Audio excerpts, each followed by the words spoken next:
A Bíblia apresenta uma profecia surpreendente. No final dos tempos, Deus terá um grupo de pessoas que serão total e inteiramente leais a Ele. Um povo com corações indivisos, cujas vidas espelharão e refletirão plenamente o caráter de Cristo. Quando isso ocorrer, a terra resplandecerá, estando completamente iluminada com a glória de Deus. Este será um povo leal, um povo obediente bem aqui neste mundo pecaminoso. Alguns agora se referem a este conceito como a teologia da última geração. Mas isso é bíblico? E o que realmente significa? A graça pode nos transformar para vivermos vidas leais? Ao usarmos perfeição? O que isso significa? Vamos explorar isso nesta apresentação. Sejamos honestos, parece quase impossível viver vidas obedientes e piedosas neste mundo tão pecaminoso e cheio de falhas. Olhamos ao redor e percebemos o compromisso crescente no mundo, a fraqueza dentro da igreja e a inconsistência em nossas próprias vidas.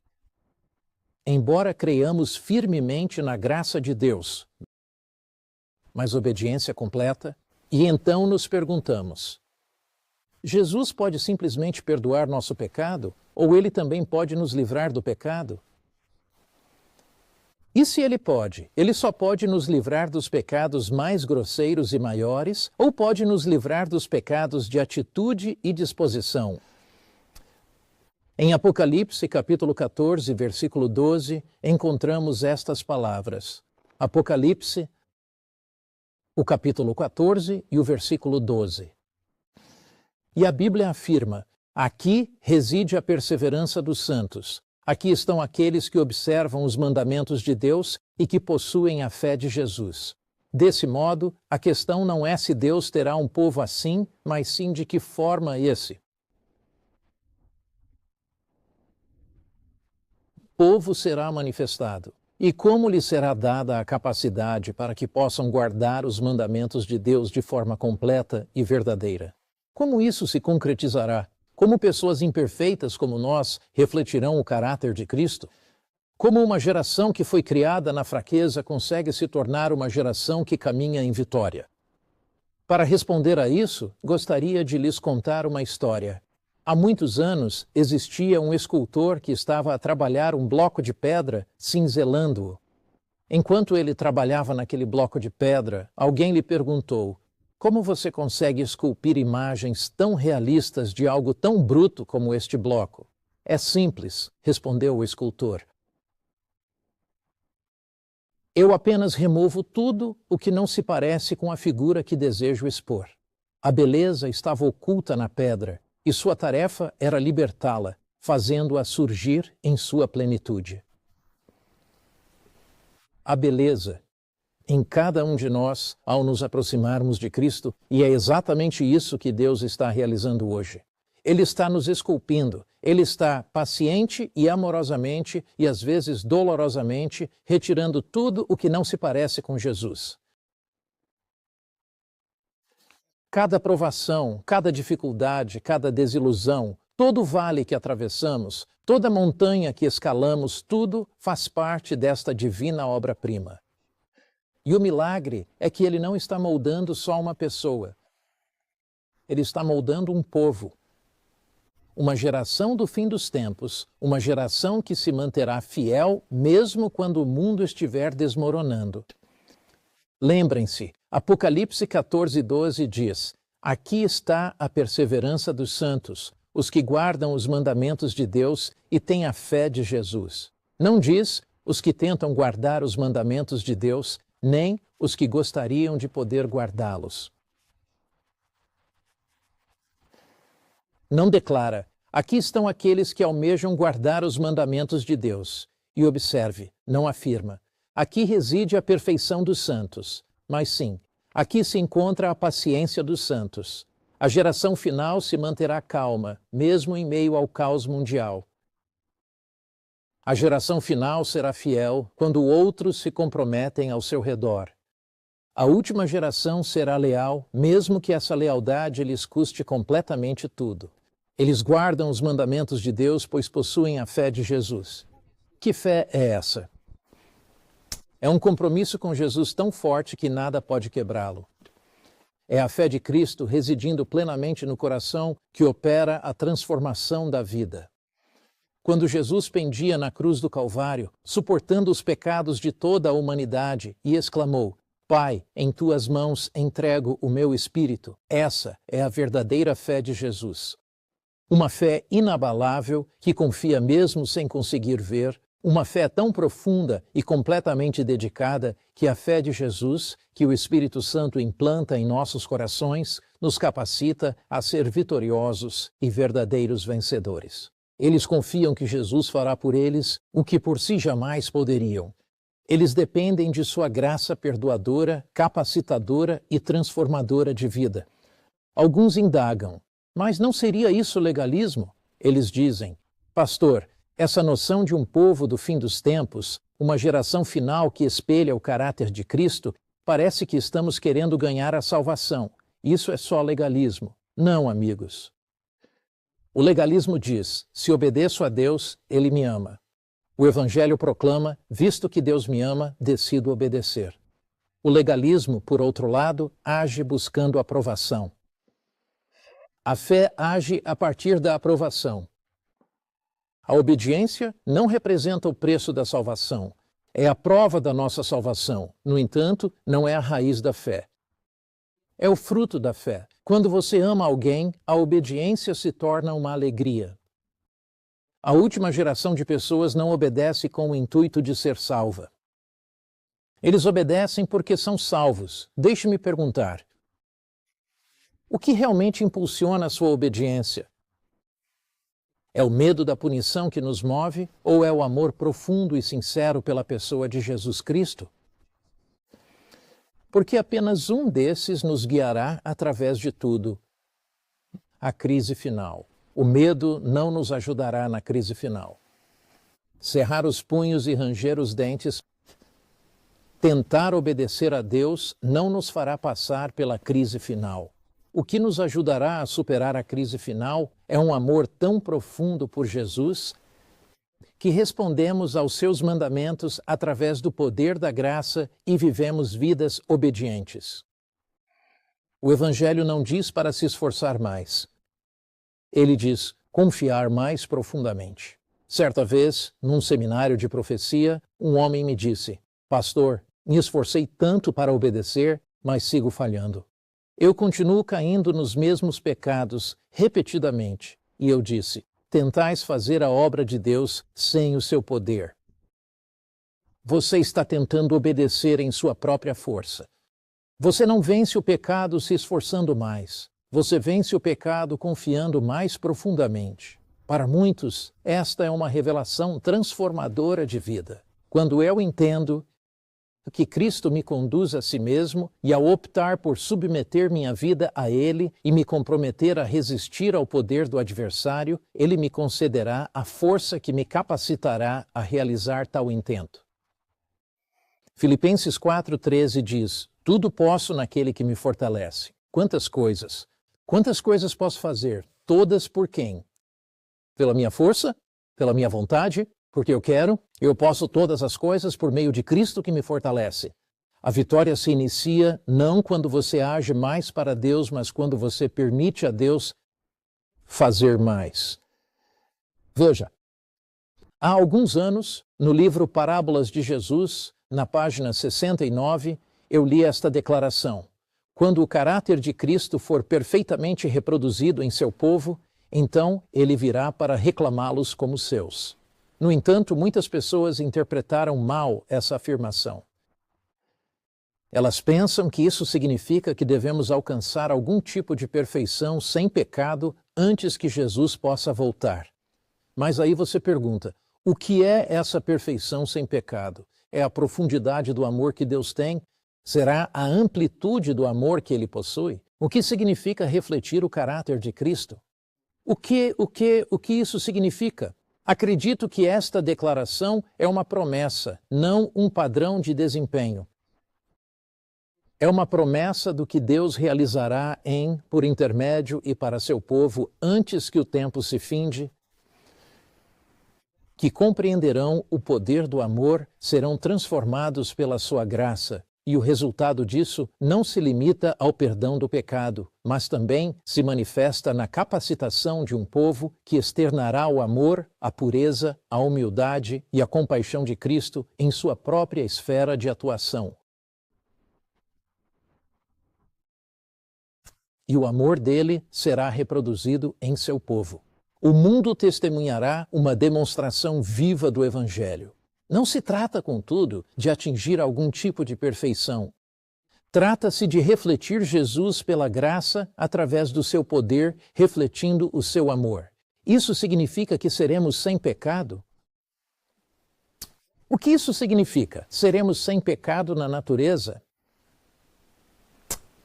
Essas naturezas nunca serão mudadas até que Jesus venha. Teremos uma natureza caída no sentido da fraqueza da carne.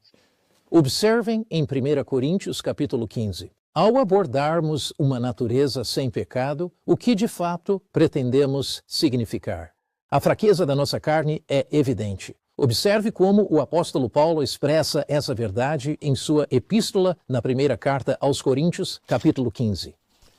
Ele fala de o momento em que nossa natureza muda.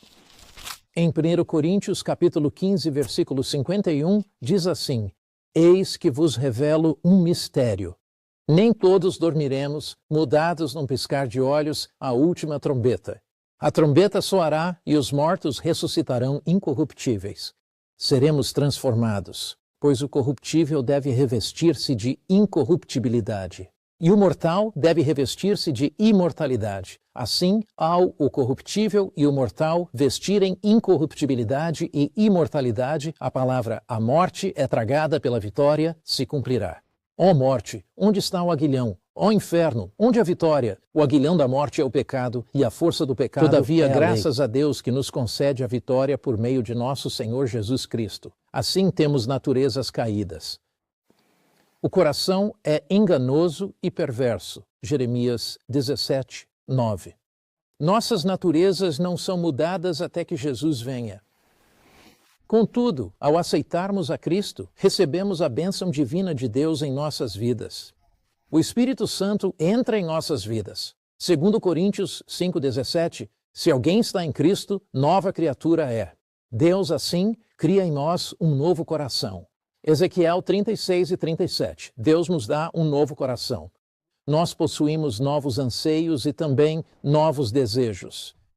Desta forma, podemos escolher seguir a Jesus, sendo leais e obedientes a Ele, e assim vivermos vidas de vitória e superação, mesmo enquanto residimos na frágil humanidade destes nossos corpos debilitados. A Bíblia nunca afirma que teremos naturezas pecaminosas. Diz que podemos ser vencedores e ter vidas vitoriosas. Olhem em Apocalipse, capítulos 2 e 3. Vocês se recordarão da narrativa das 7 igrejas. E vocês se recordam que em Apocalipse 2 e Apocalipse 3, na história das 7 igrejas, essas mensagens terminam da mesma forma. Aquele que vence, sim. Aquele que vencer. Em Éfeso, quando você perde seu primeiro amor, você pode vencer. Em Esmirna, quando você está sendo perseguido e oprimido por todos os lados, você pode vencer. Em Pérgamo e Tiatira, onde existe comprometimento, é possível superar. Pode vencer. Em Sardes, onde há riqueza e materialismo ao seu redor, você pode vencer. Em Filadélfia, com a porta aberta para testemunhar, você pode superar a letargia e dar seu testemunho por Jesus. Em Laodiceia, onde há complacência, você pode ser um vencedor.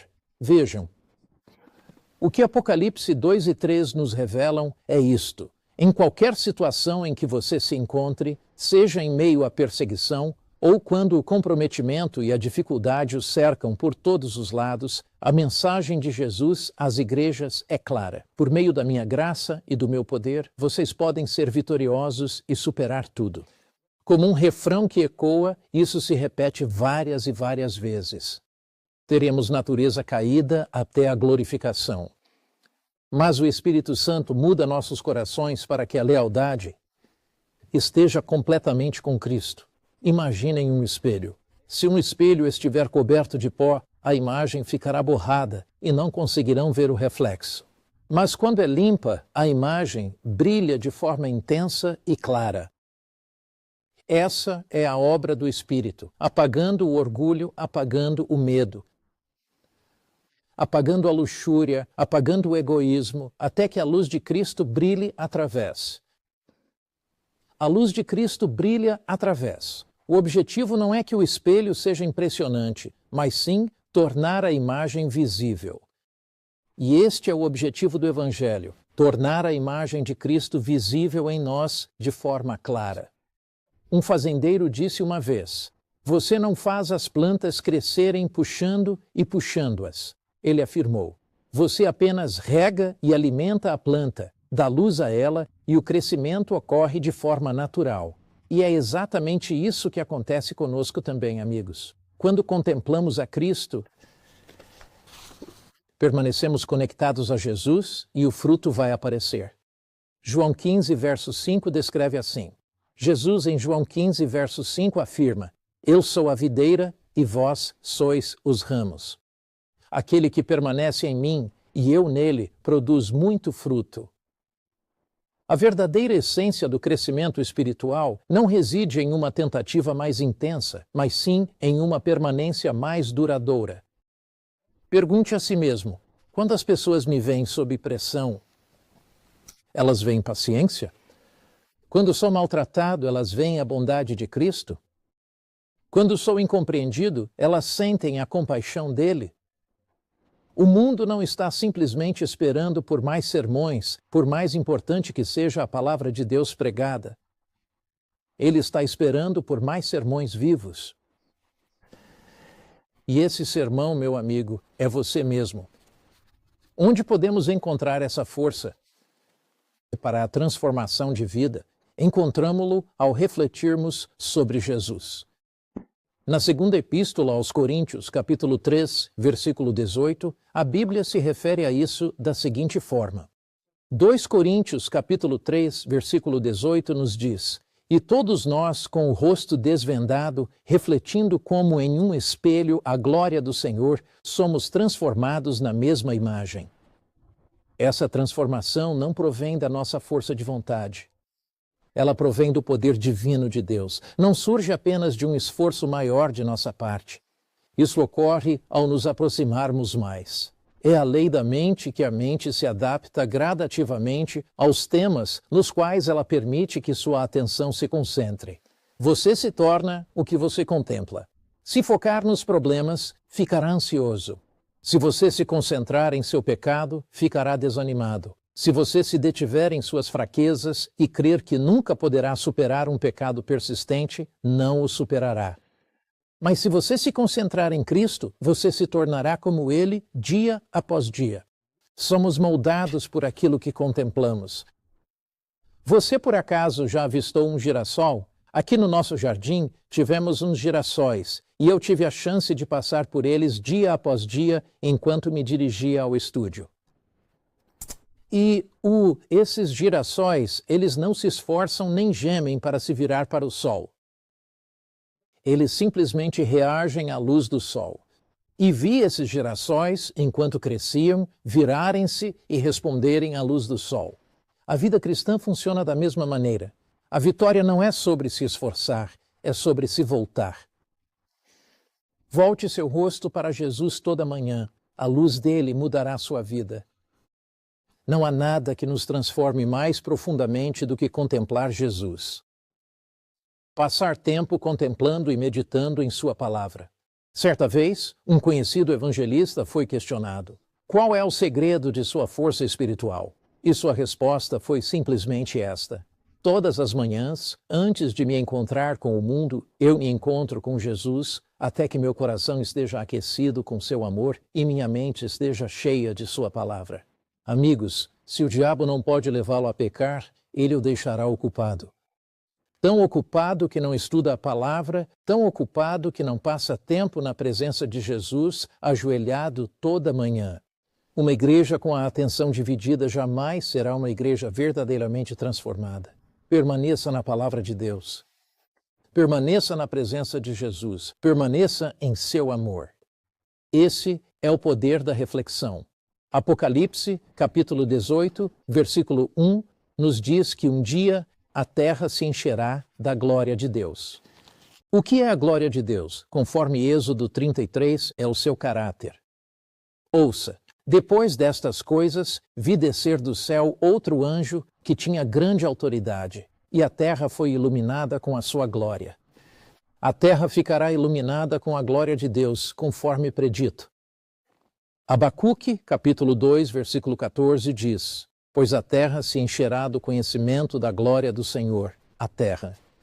O que é essa glória? É a glória de Cristo, operando através de uma geração do fim dos tempos, revelando o amor de Deus, revelando a bondade de Deus, revelando a graça de Deus. A glória não é meramente uma luz física, é o próprio resplendor do seu caráter. Antes que o mundo veja Jesus vindo em glória, ele precisa ver a glória de Cristo em seus seguidores. A mensagem final não apenas é proclamada, mas é vivida de verdade.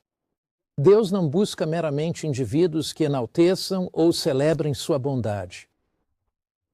Ele está em busca de pessoas que verdadeiramente manifestem a sua bondade. Isso não é exclusivista? Alguém pergunta. Preocupa que isso faça o povo de Deus soar superior. Seriam eles uma elite espiritual? Mas essa não é de forma alguma a mensagem. Cada geração foi chamada a refletir a Cristo. A última geração simplesmente o fará como um corpo corporativo, em conjunto, no momento de maior escuridão da história da Terra. Eles não são superiores a outros, mas os tempos atuais demandam uma entrega e devoção mais profunda. Na crise da marca da besta e do selo de Deus, que precede essa crise, o povo de Deus sente a premente necessidade de uma dedicação mais profunda, uma entrega mais completa e um compromisso total. Compromisso com Jesus Cristo. Não se gabam da própria força, apoiam-se na de Jesus. Não seria incrível se as pessoas na comunidade dissessem: eu não sei o que esta igreja está ensinando. Mas consigo perceber que aquelas pessoas se amam de verdade. É a luz que muda comunidades, não argumentos. Mas o afeto, não o orgulho, mas o amor. E sobre a doutrina? Cada doutrina, quando compreendida corretamente, é uma janela que se abre para o amor de Deus. As doutrinas são de suma importância, pois mostram o que o amor realmente é na perspectiva celestial. Os 10 mandamentos, por exemplo, representam o amor codificado, e quando, pela graça de Deus, nós vivemos segundo os princípios de sua lei, manifestamos o quão amoroso Ele é. Então, como viver essa mensagem hoje? Há 3 passos simples.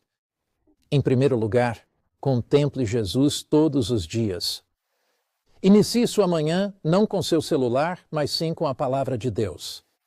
Que a primeira voz que ouça todo dia seja a de Jesus. Abra os evangelhos e estude como ele amou, como ele perdoou, como ele orou e como ele obedeceu. Segundo, acredite plenamente na palavra de Deus. Decida ter um coração indiviso. O que Jesus pedir, ore como ele no Getsêmani. Não a minha vontade, mas a tua seja feita. Diga a Jesus que você quer orar como ele orou em João 8, versículo 29. Eu faço sempre o que lhe agrada. Quando você se sentir indigno, lembre-se da promessa. Se confessarmos os nossos pecados, ele é fiel e justo para nos perdoar os pecados. Abrace essa promessa. Peça ao Criador. Peça a Deus pelo Espírito Santo e o poder da palavra que crie em você o perdão, a paz e a ausência de condenação. Peça a Ele graça, não só para perdoar seus pecados, mas para te fortalecer quando fraco.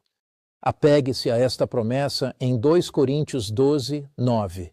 Minha graça te basta. A fé proclama. Deus disse, eu creio, e isso é o bastante. Quando Jesus afirma, minha graça é suficiente, creio firmemente que o poder da graça divina é superior ao poder do pecado. Onde o pecado abundou, a graça divina de Deus superabundou muito mais. E Paulo diz em Romanos 1,5 que é a graça para a obediência. Terceiro, entregue sua vida completamente à sua missão. Quando você compartilha sua fé, o eu morre. Testemunhar não salva apenas os outros.